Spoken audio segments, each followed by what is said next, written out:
चलिए जानते हैं देश दुनिया की तमाम बड़ी खबरों को महज 10 मिनट में। यदि आपने इस चैनल को सब्सक्राइब नहीं किया है तो सब्सक्राइब कर दें।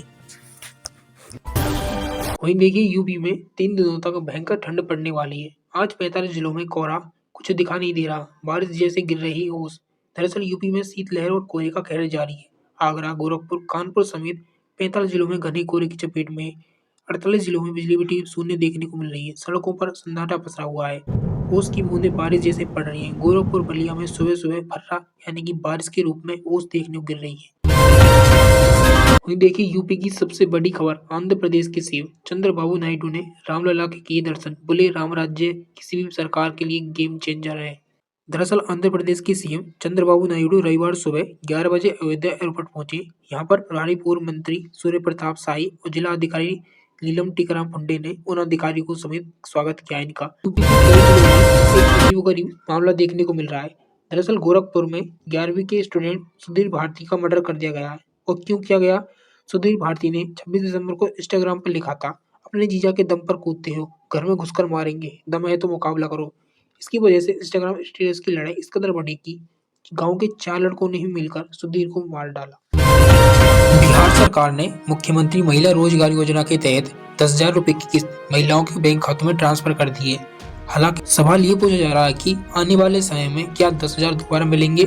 तो आपको बता दें कि पहली किस्त 10,000 मिलने के लगभग 6 महीने बाद दूसरी किस्त यानी लगभग 2 लाख तक मिल सकती है आपको। लेकिन उसके लिए सरकार के कुछ नियम और शर्तें हैं, जैसे कि दूसरी किस्त जारी करने से पहले बिहार सरकार लाभार्थियों द्वारा शुरू किए गए जो कारोबार प्रगति की उसकी जांच करेगी कि आपने कौन सा कारोबार शुरू किया है।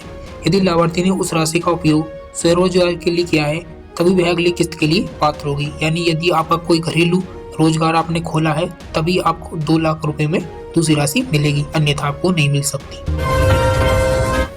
वहीं देखिए मुख्यमंत्री कन्या उत्थान योजना की अंतिम डेट यानी कि 31 दिसंबर आपको देखने को मिल सकती है, जिसमें हर व्यक्ति हर महिला को 25,000 रुपए मिलते हैं जिसने इंटर पास किया है। यानी कि यदि आप 10+2 हैं यानी आप 12वीं पास किए हैं तो आपको 25,000 रुपए मिल सकते हैं। उसके लिए बिहार सरकार ने मुख्यमंत्री कन्या उत्थान योजना शुरू की है। इसकी जो शुरुआत थी यानी जो इसमें ऑनलाइन आवेदन कर सकते थे आप, वो 15 अगस्त 2025 से शुरू हो चुके थे। साथ ही इसकी जो अंतिम तिथि है 31 दिसंबर 2025 निर्धारित की गई है, जो आगामी 3 से 4 दिनों के दौरान आपको खत्म हो जाएगी। तो इससे पहले यदि आपने अभी तक इसका फॉर्म अप्लाई नहीं किया है तो जाकर ई-मित्र पर जाकर आप अप्लाई फॉर्म कर सकते हैं।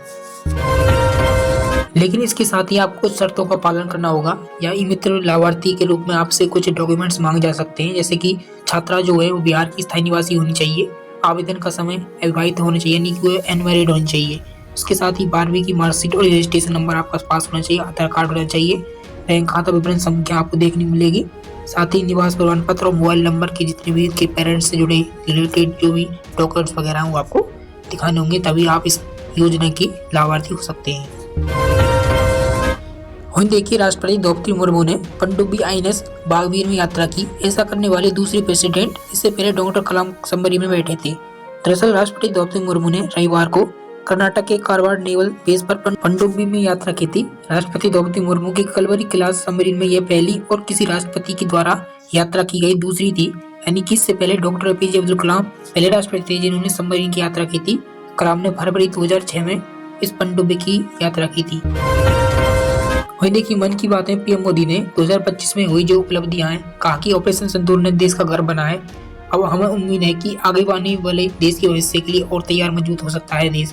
प्रधानमंत्री नरेंद्र मोदी ने मन की बात में 129वां एपिसोड 2025 के देश में उपलब्धियों की चर्चा की है। 2025 के आखिरी एपिसोड में साल 2026 के चुनौतियों, संभावना और डेवलपमेंट पर भी चर्चा की। देखिए दिल्ली ब्लास्ट हुए ऑपरेशन आघात 3.0 के तहत 385 लोगों को गिरफ्तार किया गया है। दरअसल दिल्ली पुलिस की राउंड ईस्ट इंडस्ट्री टीम ने ऑपरेशन आघात 3.0 के तहत शुक्रवार रात को 385 अपराधियों को गिरफ्तार किया।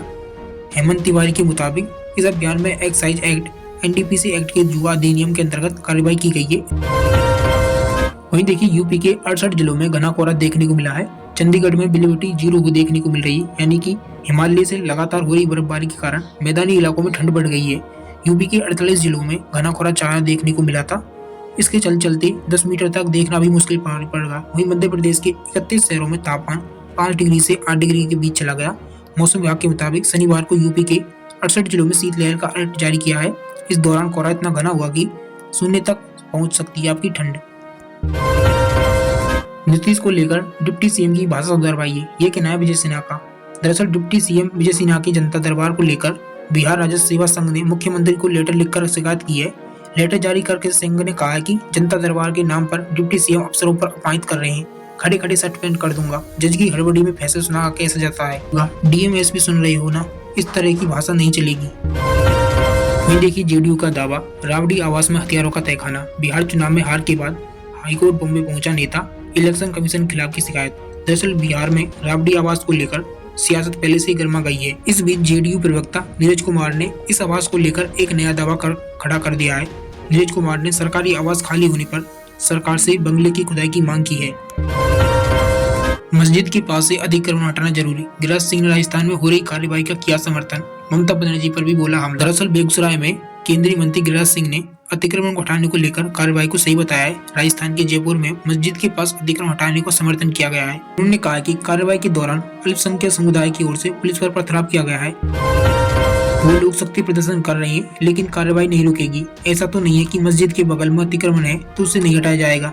राजस्थान की सरकार उनकी शक्ति परीक्षण से डरने वाली नहीं है, कार्रवाई आगे भी जारी रहेगी, ये कहना है गिरिराज सिंह का। वहीं देखिए पूरे प्रदेश में पटना सबसे ठंडा रहा। पूरे बिहार में कोल्ड डे का अलर्ट जारी है। मोती बिहारी समेत में कोहरे का रेड अलर्ट है। दरअसल बिहार में बर्फीली हवा ने कनकनी और ज्यादा बढ़ा दी है। मौसम विज्ञान केंद्र ने आज यानी शनिवार को 38 जिलों के लिए कोल्ड डे का अलर्ट जारी किया है। घने कोहरे का ऑरेंज अलर्ट भी जारी किया है। भोजपुर, बेतिया, बाघा, गोपालगंज समेत 20 से ज्यादा शहरों में सुबह सुबह घना कोहरा छाया रहा। मौसम विभाग के मुताबिक ठंडी पछुआ हवा के कारण न्यूनतम तापमान लगातार गिर रहा है। 8 जिलों का न्यूनतम तापमान जहां 10 डिग्री सेल्सियस रहा था, उससे नीचे पहुंच गया है। इधर मोतिहारी में शुक्रवार रात मवेशियों के लिए जलाए गए अलाव के कारण पूरे घर में आग लगी, जिसके कारण झुलस गई 75 साल के बुजुर्ग और उसकी मौत हो चुकी है। वहीं देखिए भारतीय सेना ने मंगलवार को आकाश मिसाइल डिफेंस सिस्टम की एडवांस वर्जन आकाश नेक्स्ट जनरेशन आकाश एनजी का उड़ीसा के चांदीपुर इंटीग्रेटेड रेंज में सफलपूर्वक ट्रायल दिखा है। इसे देश की स्वदेशी एयर डिफेंस ताकत को मजबूती करने की दिशा में बहुत बड़ा कदम माना जा रहा है। देखिए इसरो ने 6000 किलो के अमेरिकी सैटेलाइट को लॉन्च किया है। भारत ने भेजा गया यह सबसे भारी उपग्रह था। धरती पर कहीं से भी वीडियो कॉलिंग कर सकते हैं। इस उपग्रह के माध्यम से। मध्य प्रदेश के छतरपुर जिले में नवजात मृत्यु के चौंकाने वाले आंकड़े सामने हैं। अप्रैल से नवंबर के बीच अभी तक 8 महीनों के जिलों में यानी कि लगभग 400 से नवजातों की मौत दर्ज की गई है। इस अवधि में जिले में कुल 16,912 डिलीवरी हुई, जिनमें से 400 लोग बच्चों की मौत हो गई, जो कि काफी ज्यादा बड़ा आंकड़ा है। बहरहाल स्वास्थ्य विभाग का कहना है कि ये काफी खतरनाक स्थिति है, जो हमें इस पर ध्यान देने की ज्यादा आवश्यकता है। बिहार के बेगूसराय में ब्लैकआउट में नहीं छाया रहेगा अंधेरा। बिहार में एनटीपीसी ने लगा रही है 1800 मेगावाट की बैटरी एनर्जी स्टोर सिस्टम, लोगों को होगा फायदा। दरअसल देश में किसी भी तरह से होने वाली ब्लैकआउट के दौरान सुचारू रूप से बिजली आपूर्ति रही, उसके लिए हरित ऊर्जा का सदुपयोग को बढ़ावा देने की मंजूरी मिली है। दरअसल एनटीपीसी ने बैटरी एनर्जी स्टोरेज सिस्टम को अपना रहा है। देश भर में 20 थर्मल प्लांट का सिस्टम लगाया गया है, जिसकी तैयारी शुरू हो चुकी है। इसमें 3 प्लांट बिहार में लगेंगे, जो कि 1800 मेगावाट प्रति घंटे सिस्टम लगाया गया है, जिसके कारण बिहार में सबसे बड़ा सिस्टम एनटीपीसी बरौल में लगा गया है, जहां पर 1000 मेगा प्रति घंटे की रफ्तार से। इसके कारण बेगूसराय में सभी जिलों के लिए कहीं न कहीं फ्री मुफ्त बिजली की योगदान भी देने को उम्मीद है। देखिए बिहार के खड़िया में बच्चों को पोलियो से सुरक्षित रखने के लिए 5 दिवसीय पल्स पोलियो उन्मूलन कार्यक्रम शुभारंभ किया गया है। अभियान की शुरुआत जिला अधिकारी नवीन कुमार एवं उप विकास आयुक्त अभिषेक द्वारा चालू की थी। वहीं देखिए दिल्ली में 40 में से 20 स्टेशनों पर 1/400 पार देखने को मिल रहा है। बिना पॉल्यूशन सर्टिफिकेट के पेट्रोल, डीजल, BS6 से नीचे गाड़ियों के एंट्री पर परमानेंट बैन कर दिया गया है। दरअसल दिल्ली में शनिवार को औसत एयर क्वालिटी इंडेक्स की 375 जो कि